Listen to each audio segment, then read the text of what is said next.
Sometimes the question I ask is, are the fees and then the inflation killing the rate of return on my investment? They could be. I don't know. Moving forward with the Decker team. Moving forward together with the Decker team. So we're excited that we've created for you free access to over 587 episodes where we share insider tips, making house home, building generational legacy, and even life exponential. And the great news is you get access to them from home, from the office, or on the go. So in this particular segment, we're going to discover where there are fees that are hidden. Where are they located? And how do you uncover them? Yeah.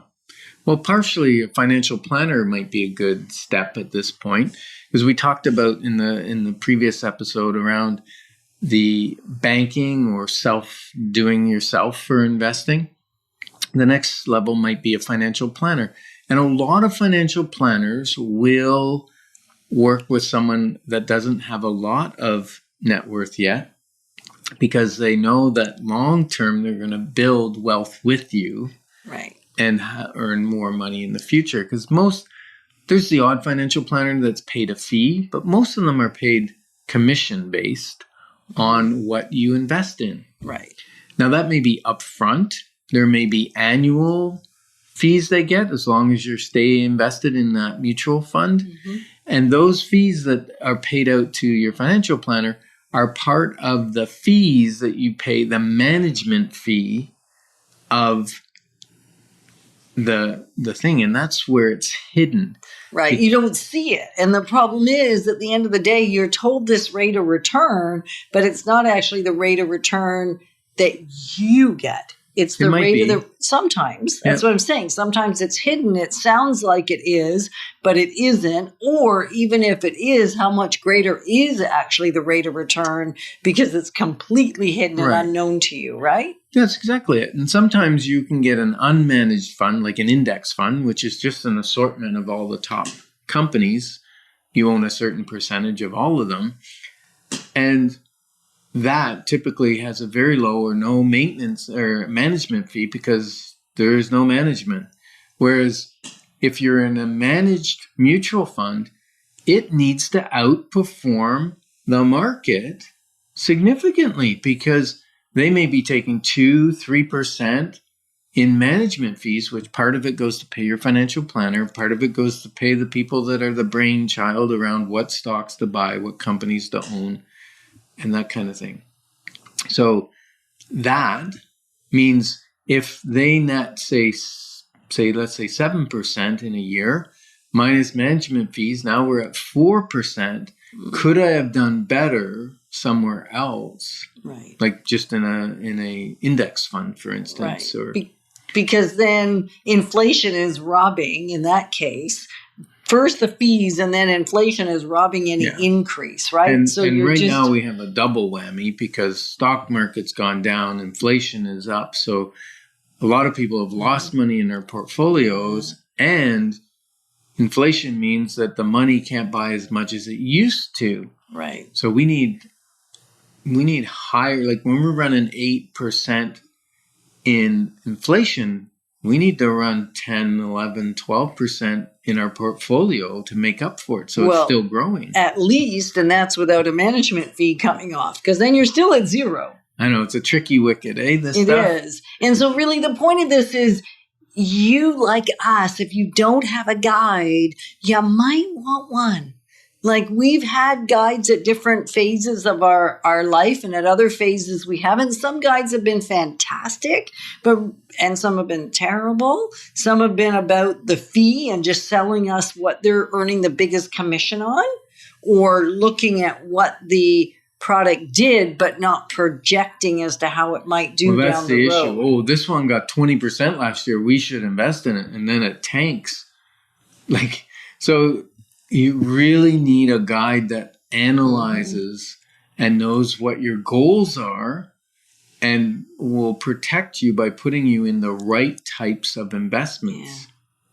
Yeah, that's scary, eh? Well, it kind of is, because it's not about the large amount of money or the little bit of money. It's about just doing good with what you have. Because otherwise I could just bury it under my mattress and be totally happy. But then inflation's sure to get me. But at least I'm not going to lose any then. Yes, you are. You're guaranteed to lose. Well, Inflation's guaranteed that you're going to lose. If you put it in your mattress or you put it in a GIC in the bank at 0.5%, you're guaranteed that you have a negative of right now, like 7.5%. Guaranteed you're losing 7.5% in buying power.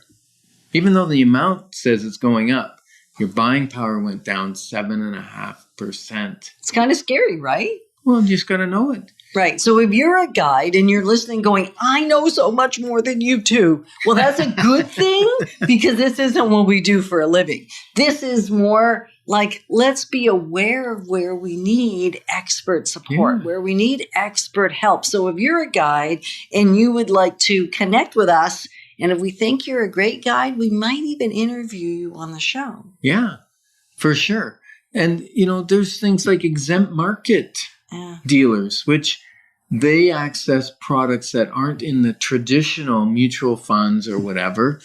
And we've had access to that. I know you invested in some recently. Well, recently, about 9 months ago. What did you invest in? You tell me. You help me. You know. The car. Yeah, the car auto loans, fund. the auto fund. Yeah, Yes. Okay, I do know. I just didn't want to look like I don't know. Yeah, I do know. Yeah. Yes, I did, and it did well. Well, it's kind of like a bond, and it's 12% debenture, and it's paying out regularly every quarter. Now we decided to keep reinvesting the interest so that it actually gets a little higher rate of return. So there's things like that.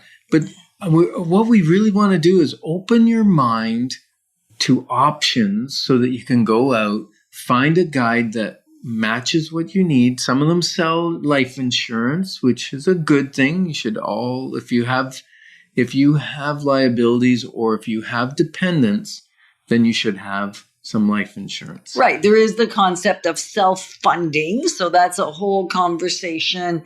If you have enough other assets and liquid money, you may decide you want to self-fund your insurance. That's a conversation for a financial planner as well. Yeah, and we thought that was a great idea. And then recently we had a meeting with our wealth manager. And he said, actually would have been good if like 10 years ago we bought whole life insurance. It has tax benefits that would outweigh the cost. Now, not so much, because we've reached that ripe age where whole life insurance is very expensive. Right. So you just basically want to have a strategy and then revisit your strategy, but you need a guide that you can trust in the process. So we have some great connections, or if you are one, like we're kind of saying both things here, if you are great at what you do, certainly there is always more room to introduce you to the right clients, because not all financial planners are meant for every client. Yeah.